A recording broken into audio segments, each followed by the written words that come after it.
Bonjour, donc cette capsule vidéo me paraît particulièrement importante parce que finalement elle doit répondre à une question, à une remarque que je vois répétée à longueur de commentaires, que j'entends aussi chez pas mal d'économistes qui visiblement veulent faire peur, ça prend, et c'est pas une bonne idée parce que on va voir quelles en est les conséquences.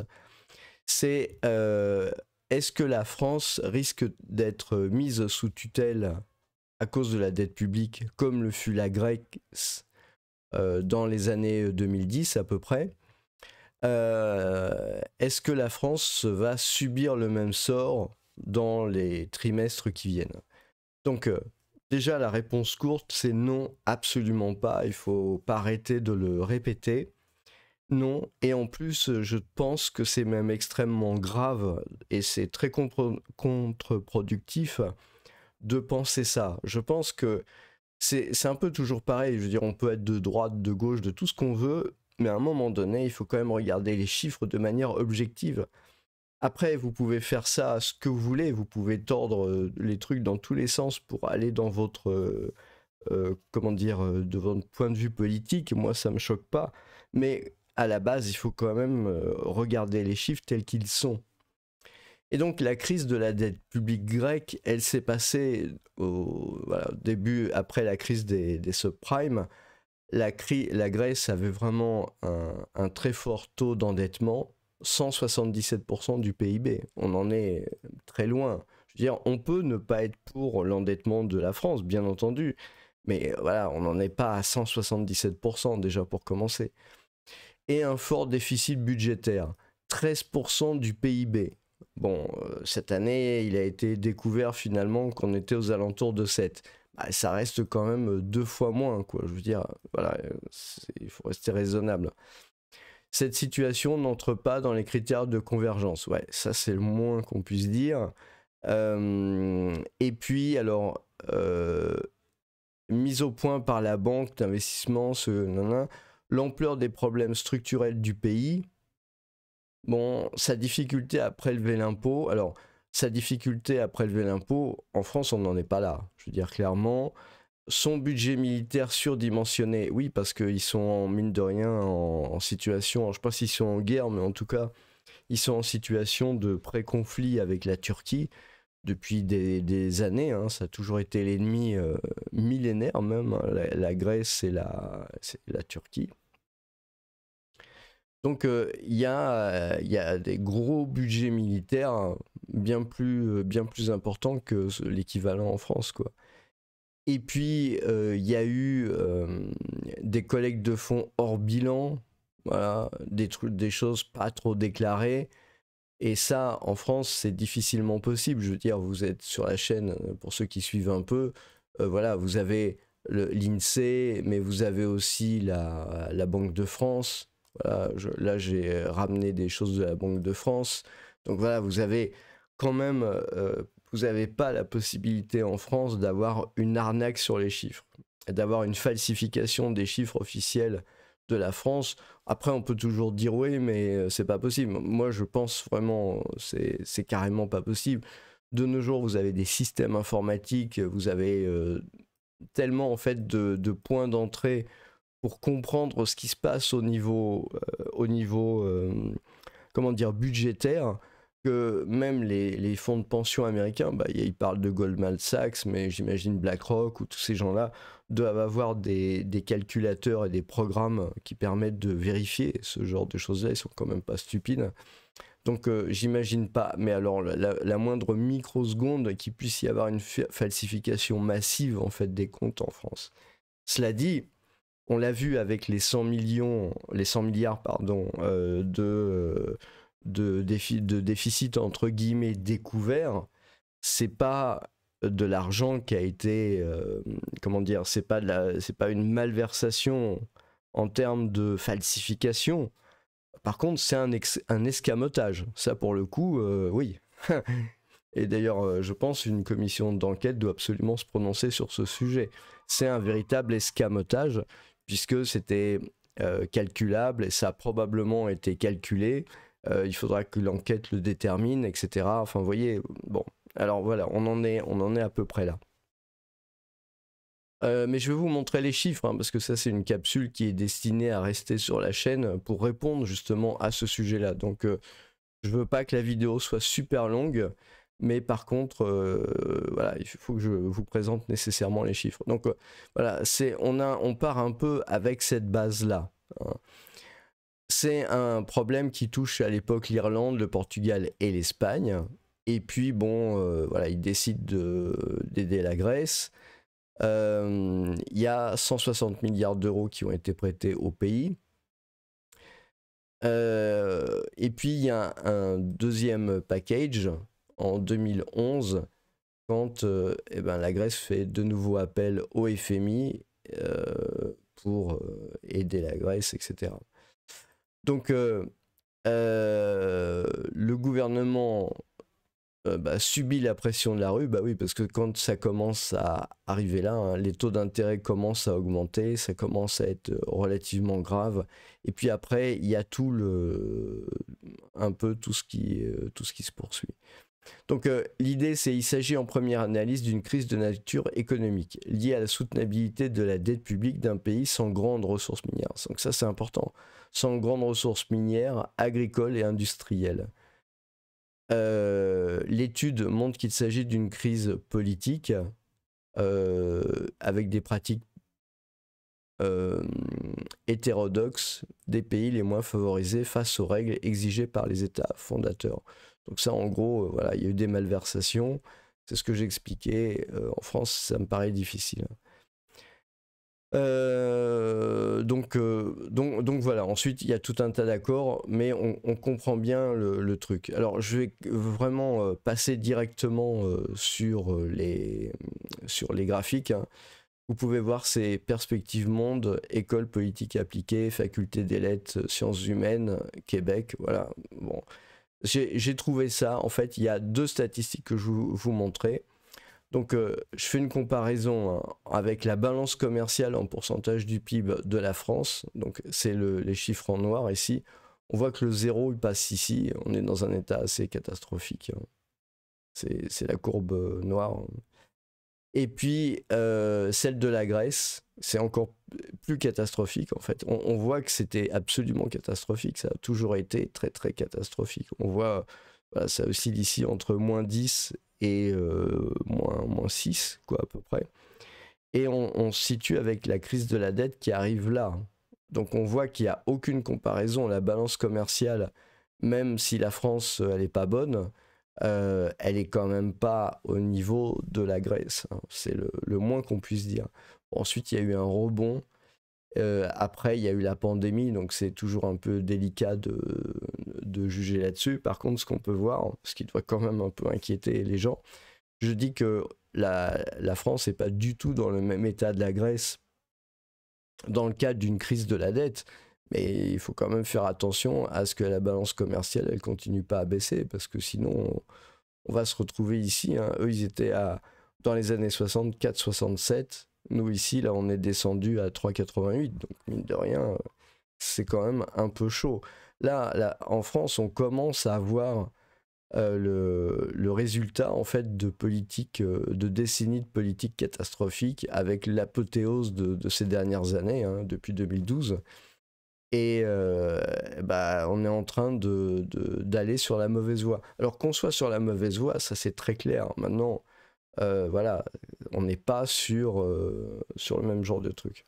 Économie. Donc ça c'est économie, ça c'est particulièrement important. Ce que je voulais vous montrer, voilà, c'est l'épargne domestique brute en pourcentage du PIB. Donc c'est ça, c'est ce chiffre-là qu'on va surtout étudier en fait. Parce que vous allez voir après avec les autres chiffres que je vous ai ramenés, en fait, c'est pour moi la marque du problème. Et c'est ce qui fait la différence entre la Grèce et la France. C'est vrai qu'on a une trajectoire de dette publique qui n'est pas terrible. On est d'accord, on est entièrement d'accord. Par contre, ce qui fait la différence, et ce qui fera la différence, en fait, c'est ça. C'est l'épargne domestique brute en pourcentage du PIB. Donc on voit la France, là en noir, avec une courbe à peu près plate aux alentours de voilà, 22% du PIB. Hein. Et si on regarde la Grèce, par contre, alors là, on voit que c'est 13. Donc en fait, déjà, si vous voulez, il y a une pauvreté en Grèce. Il y a une pauvreté qui est très importante en Grèce et les gens n'avaient pas beaucoup d'épargne. Donc c'est quand même ça le problème. Hein. Si on voit par exemple, si on compare la Grèce et des pays comme l'Espagne par exemple, voilà. Donc en noir, on a l'Espagne, pareil, hein, vous avez ici 22% à peu près. On voit bien que la Grèce était dans un état catastrophique au moment de la crise de l'euro. Hein. Si on prend, je sais pas, l'Italie, on va prendre l'Italie et le Portugal. Hein. Donc pareil, l'Italie, bon, même si c'est pas génial, on voit quand même que voilà, on est aux alentours d'une vingtaine de pourcents. Il n'y a pas à dire, on est vraiment au-dessus. Alors, je crois que il n'y a que le Portugal, en fait, qui était à peu près au même niveau, il me semble. Mais c'est pas les mêmes tailles d'économie aussi. Hein. Et mais on voit bien d'ailleurs que voilà, il y avait ça et le Portugal, bon, finalement, on s'en sort pas mal. Mais voilà, on voit bien que l'épargne est tout le temps en chute, en fait, en Grèce. Hein. C'est-à-dire, quelque part, l'État avait pas de mou. Il n'avait pas de réserve, il n'avait pas une peur pour la soif, il n'avait pas des ménages en fait qui avaient suffisamment d'épargne. C'est aussi ça un peu le problème. Donc quand on regarde, parce que maintenant on va parler de la dette française, hein, quand on regarde la dette française, donc répartition de la détention de dette négociable par l'État, 4e trimestre 2023, bon, on voit non-résidents hors zone euro, 29%. Non-résidents dans la zone euro, 23%. Donc ça, ce sont les autres pays européens de la zone euro, et ça, c'est les pays qui ne sont pas dans la zone euro. Donc les étrangers en tout, c'est à peu près voilà, plus de 50%. Mais éventuellement, peut-être il y a des possibilités de négociation avec les 23% ici. Mais si on compte la moitié, en fait, on peut regarder par exemple la dette de Maastricht, ici, l'ensemble des administrations publiques, on va avoir 3000 milliards d'euros de dette. Hein. Alors, c'est vrai que j'ai vu ce chiffre qui circulait aussi, il y a un hors-bilan du double. Donc il y a un hors-bilan de 3000 milliards d'euros qui existe, c'est les retraites des fonctionnaires, c'est des engagements, donc c'est une dette future. Donc si on ajoutait ça ensemble, en fait, ça ferait 6 000 milliards d'euros de dette. Hein. Mais en fait, vis-à-vis de l'extérieur, pour se retrouver dans la même situation que la Grèce, c'est pour ça que l'Italie ne s'est pas retrouvée dans la même situation que la Grèce, parce que l'Italie, en fait, il y a une toute petite partie de la dette qui est détenue par les étrangers, par les non-résidents. Hein. Voilà, pour l'Italie. Donc, ils n'ont pas de contraintes vis-à-vis de l'extérieur. Ils n'ont pas besoin d'appeler au secours pour le remboursement de leur dette. Donc, voilà, donc ça on voit à peu près. Donc, on voit bien d'ailleurs, hein, en point de PIB, on est à peu près aux alentours de 110%, voilà, à peu près. Le patrimoine, voilà, mais en fait, c'est ce qu'il faut voir. Le patrimoine des ménages en France s'élève à 14 000 milliards d'euros. Hein. Chiffre Banque de France. 3e trimestre 2023. Vous voyez, tous les chiffres sont connus. Je veux dire, il n'y a rien de mystérieux, en fait. Il n'y a rien de secret, il n'y a rien de compliqué. Les chiffres sont tous là. Il suffit d'aller les chercher. C'est public. Il suffit d'aller chercher l'INSEE, la Banque de France, tout ce que vous voulez. Il n'y a rien de secret. Si on regarde ça, hein, on prend, donc on a vu les chiffres. La dette publique, on voit qu'il y a 50% dans les non-résidents. Donc c'est pas compliqué. On prend la dette publique ici, on fait 50%, ça fait 1500 milliards d'euros. Voilà, ça c'est pas compliqué. 1500 milliards d'euros. Et quand on fait une comparaison avec le patrimoine des Français, 14 000 milliards d'euros, eh ben, tout simplement, la dette détenue par les résidents étrangers, c'est un dixième du patrimoine net total de tous les ménages en France. Un dixième sur lequel la France peut éventuellement, en cas de problème, se voir forcée je sais pas, de rembourser éventuellement ou ce genre de choses-là. Pas pour la dette interne, pour la dette externe. Donc voilà, c'est pour ça, il faut... je suis le premier à dire oui, la notation, c'est A-, c'est A+, c'est machin, c'est tout ça, mais il faut quand même bien comprendre ces ordres de grandeur-là. Je veux dire, si jamais je devais décrire ça de manière plus simple, vous imaginez par exemple une personne, elle a une personne, enfin une famille, on va dire, parce que en fait ça correspond plus exactement à ça. Hein. Vous avez une famille, vous avez la mère qui garde l'argent dans le petit cochonnet. En fait, il y a 14 euros dans le cochonnet en porcelaine. Et le mari, lui, il a contracté, c'est toujours comme ça que ça se passe. Hein. Le mari, il a contracté une dette à l'extérieur. Il a contracté une dette de 1,5 euros. Hein, à l'extérieur. Mais il a aussi une dette vis-à-vis, par exemple, de son fils. Il lui doit 1,5 euros. Voilà. Donc, vous comprenez bien que dans la famille, ils peuvent s'arranger. Hein, c'est un peu le cas de l'Italie. Mais les 1,5 euros, éventuellement, ils sont exigibles par l'extérieur. Donc, à ce moment-là, bah, il faut que la dame, elle casse le cochonnet. Elle prenne 1,5 euros là-dedans et puis rend à l'extérieur. Et ça couvre la dette. Donc, c'est pour ça qu'il n'y a pas de problème urgent. Si vous voulez, vous avez deux types de problèmes quelque part. Vous avez les problèmes urgents et vous avez les problèmes graves. Ce qui s'est passé en Grèce, d'ailleurs, je vais essayer de trouver l'indice des prix, le PIB, taux d'intérêt, je sais pas, peut-être taux d'intérêt de la Grèce. Ah, il n'y a pas marqué de taux d'intérêt réel. Donc, taux d'intérêt réel, PIB. Bon, je vais essayer de faire ça. C'est peut-être une question d'échelle. Ah ouais, ils n'ont pas les statistiques pour ça. Bon, tant pis, c'est pas grave. Donc, mais si vous voulez, pour la Grèce, vous aviez les taux d'intérêt qui avaient vraiment augmenté de manière très très importante. Hein. Je ne sais pas s'il y a des graphiques là-dessus. A priori, il n'y a pas de graphique sur ce sujet-là.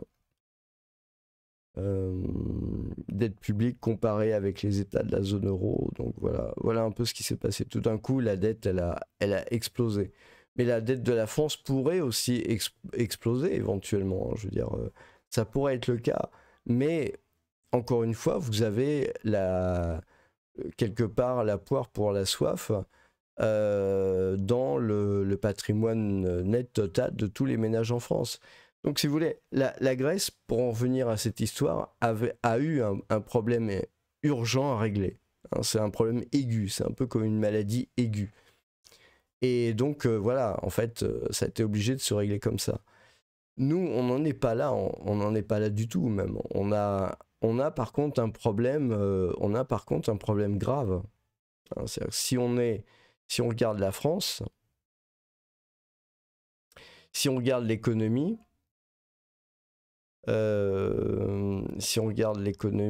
donc on voit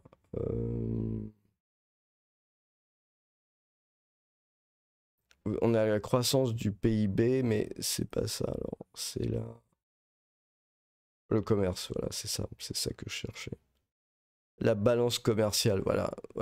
Quand on regarde la balance commerciale de la France, on voit que c'est tout simplement une catastrophe, quoi. C'est vraiment catastrophique. Et c'est ça qui est le problème, en fait, hein. On peut regarder le pourquoi du comment, hein. Donc si on regarde la balance commerciale, le commerce.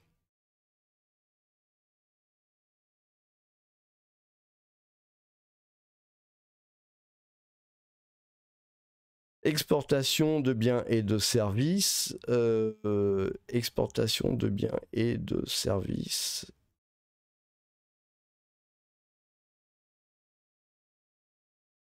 Ouais, bon.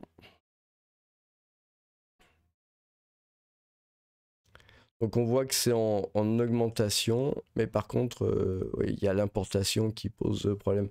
J'aurais voulu quelque chose... Enfin bon, bref, si c'était les services, en fait, c'est tout plat. Alors qu'on voit bien qu'au niveau industriel, en fait, ça n'arrête pas de bouger. C'est pas ces courbes-là, mais c'est... Voilà. Et là, on a un problème qui est grave, en fait. On a un problème qui perdure. Et en fait, c'est ce qui nous pose vraiment problème. Maintenant, voilà, pour rester peut-être sur la question de la crise grecque et est-ce que la France va se retrouver dans la même situation? Non, non. Avant que la France se trouve dans cette situation-là, il faudrait vraiment qu'il y ait au moins une crise économique très grave, hein. C'est-à-dire les États-Unis rentrent en récession, c'est un remake de la crise de 2008, de 1929. Il y a énormément de faillites, il y a énormément de licenciements. C'est pas le cas pour l'instant. On est dans des situations où les banques elles-mêmes commencent à faire faillite, à avoir ce genre de problème. Donc là, on peut s'acheminer vers une situation à la grecque au bout d'un certain temps, voilà, avec beaucoup de catastrophes. Mais dans parti comme on est là, hein, même avec je ne sais pas combien de déficit, avec 4 ou 5% de déficit, on est parti encore comme ça pendant 20 ans, hein. Alors, c'est un problème pour moi. C'est-à-dire que moi, je considère que ça, c'est une vraie catastrophe parce que à partir du moment où le pays ne se remet pas en question, comprend pas qu'il va à terme dans le mur. Le problème, c'est que la société française, petit à petit, elle se délite. Petit à petit, c'est un peu comme un tissu, quelque part, qui vieillit, en fait. Au bout d'un certain moment, bah, il y a des petits bouts de fil qui cassent, comme ça, à droite, à gauche, à droite, à gauche. Et puis, au bout d'un certain temps, eh ben, c'est un fil un peu plus gros. Et de fil en aiguille, bah, c'est tout un morceau de tissu, à un moment, qui se crève et le truc tient plus du tout debout. Et c'est un peu dans cette situation-là qu'on est, c'est-à-dire qu'on n'a pas de on n'a pas de nouvelles technologies qui se créent. On est complètement à la remorque de ce qui se fait à l'étranger. Et en fait, on vit sur le patrimoine des Français. C'est-à-dire que, mine de rien, le problème, c'est que ok, donc dans le cochon, vous avez 14 € ou 15 € et vous devez à l'extérieur 1,5, ça représente rien du tout. Mais le problème, c'est que le patrimoine, quelque part, pour l'entretenir, il faut gagner de l'argent. Ça suffit pas de l'avoir, hein. Il faut gagner de l'argent pour quelque part conserver le patrimoine. Et là, ce qui risque de se passer, c'est surtout que bah, le patrimoine petit à petit va fondre. Et puis, bah, au bout d'un certain temps, alors il va falloir des années pour ça, hein. Au bout d'un certain temps, eh ben, c'est pas suffisant pour constituer une réserve qui soit possible. Et là, oui, c'est la situation de la Grèce. Là, c'est la situation de la Grèce. Le problème, si vous voulez, c'est que ça fait des dizaines d'années que la France accepte, en tout cas, c'est les gens qui votent comme ça, hein, je veux dire, accepte de se faire mettre des boulets aux pieds. La société française, de manière générale, je vous dis ça parce que moi j'ai travaillé à l'étranger, hein, donc voilà pourquoi je me permets de dire ça. la société française, c'est une société qui déjà traditionnellement aimait pas tellement le risque en fait. Hein. Je veux dire, c'est le drame d'ailleurs de notre époque. Hein. C'est parce que en fait, à force de pas vouloir aimer le risque, c'est une société qui s'est complètement sclérosée. On le voit d'ailleurs dans le débat politique. Je veux dire, il n'y a plus de débat politique. Maintenant, il y a des débats de chiffonniers un peu dans des instances officielles. Mais je suis vraiment très loin d'être de gauche, mais quand même, quoi. Je veux dire, les communistes avec Georges Marchais, les socialistes avec Mitterrand, Dieu sait que je les aime pas, mais quand même, il y avait quand même une autre tenue que ce qu'on a de nos jours, mais c'est pareil pour le reste, quoi. Je veux dire, quand on voit quand on voit un Pompidou, quand on voit un De Gaulle, et quand on voit ce qu'on a maintenant, enfin, je veux dire, ça n'a vraiment rien à voir, quoi. Et le problème, c'est que en France, on a la culture du risque à l'envers. C'est-à-dire que les gens qui ont le pouvoir en France, les gens qui sont embauchés, les gens pour lesquels on fait des choses, c'est des gens qui sont opposés à la culture du risque. On sélectionne les gens qui ont le moins de culture du risque possible. Donc, ce qui se passe, c'est que vous avez un espèce d'univers assez confortable. Hein. C'est normal, hein, puisqu'il n'y a pas de risque, donc c'est confortable. Mais le problème, c'est qu'il n'y a jamais aucune société humaine, ou même aucun être vivant, en fait, qui s'est développé sans risque. Ça n'existe pas, c'est pas possible. Donc ça veut dire que, à force de vouloir mettre des gens sans risque, ce qui est d'ailleurs une des conséquences des taux, hein, quand on voit l'endettement public, en fait, quand on voit tout ce qui est au niveau dette, si vous prenez l'économie, je ne sais pas s'il y a un truc sur les dettes, IB, bon, il n'y a pas, bon, c'est pas grave. Bon, si vous voyez les dettes, la dette, si on en est là, c'est parce que finalement, c'est de l'argent qui est acquis sans risque. C'est ça le problème. Vous comprenez ? Le fait d'avoir de la dette, en fait, ça veut dire que quand on dit il y a 3 000 milliards de dettes, ça veut dire quoi ? Ça veut dire qu'on a 3 000 milliards d'argent acquis sans risque. Il est acquis soit par les impôts, il n'y a pas de risque hein, quand on prend les impôts, ou alors on fait de la dette à l'étranger, il n'y a pas de risque non plus. Hein, voilà. Vous n'avez pas investi, c'est pas comme l'État, par exemple, imaginez un État qui investit dans un constructeur automobile.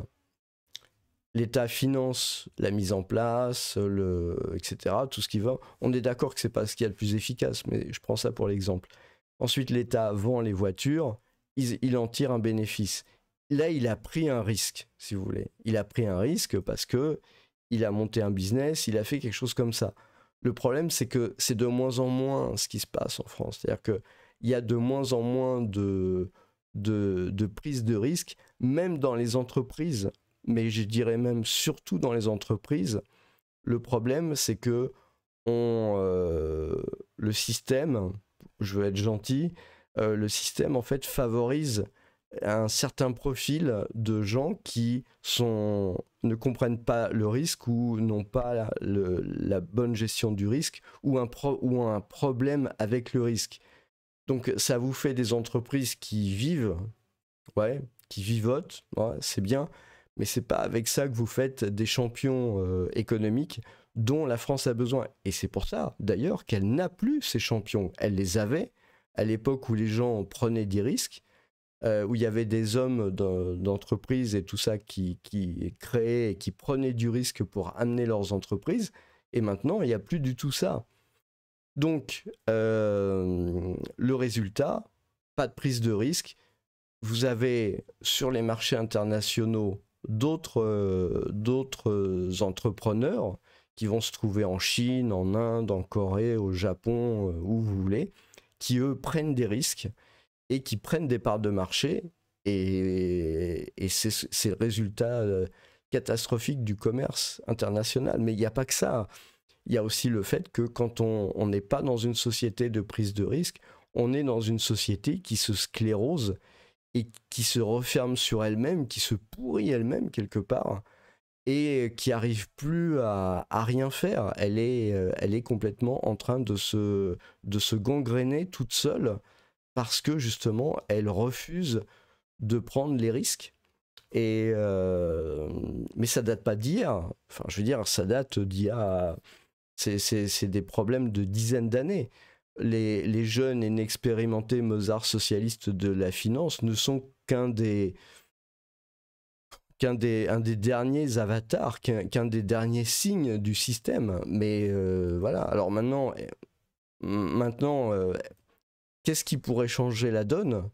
J'en sais rien. Puis en plus, je suis pas payé pour ça. Donc voilà. Moi, je fais que constater. Après, libre à chacun d'en tirer les conclusions.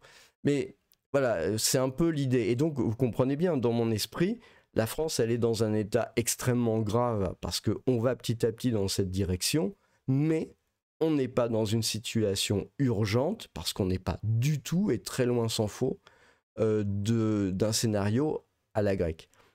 Il y a des gens qui disent le contraire, ils ont un agenda politique, et moi je suis pas d'accord pour voir les choses comme ça. On doit dire les choses, je veux dire, on doit dire les choses vraies.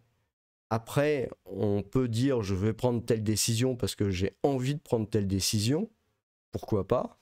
Je pense que c'est tout à fait raisonnable quand on fait de la politique de, à un moment donné, dire je m'en fous que les chiffres ça soit ça, de toute façon, je veux prendre cette décision. Ouais, moi je trouve ça honnête. Probablement il y a une idée, enfin quelque chose, il y a un projet, mais en aucun cas on doit falsifier quelque part le raisonnement à partir de chiffres qui sont réels, connus de tous et qu'on voit très bien. Sinon, ce qui est grave, c'est qu'on ne comprend pas pourquoi les marchés réagissent ou réagissent pas. Et quand on doit prendre des décisions, on doit prendre des décisions en regardant les chiffres réels, que ce soit des décisions politiques quand on va voter ou quand on veut investir, quand on veut monter une entreprise, etc. On doit regarder les chiffres réels tels qu'ils sont. Vous comprenez? Si je voulais dire une chose, je prendrais comme exemple la Terre plate, parce que c'est quand même un exemple qui est tellement facile. Je veux dire, moi, je vous empêche pas de dire qu'il y a un complot international pour que les hommes lézards vont manger l'humanité. Hein. Je vous interdis pas de dire ça, mais ne dites pas qu'une des preuves, c'est que la Terre, elle est plate. Hein, parce que tout le monde sait bien, depuis la plus haute antiquité, que la Terre, elle n'est pas plate, justement. C'est ce que les Grecs et probablement même les Égyptiens savaient déjà et ont écrit, ont laissé des traces, et même au Moyen-Âge, on ne croyait pas que la Terre était plate. Donc, à un moment donné, on peut vouloir être complotiste, mais il ne faut pas prendre des mensonges faut pas inventer des mensonges, quoi. Je veux dire, vous voyez ce que je veux dire? Dans l'économie, c'est pareil. Et l'histoire de la gréquification de la... Oh, j'aime bien ce mot, tiens. La gréquification de la dette française, c'est juste un pipeau de gens qui ont un agenda politique et qui essayent de trouver n'importe quel motif pour dire ça ou ça.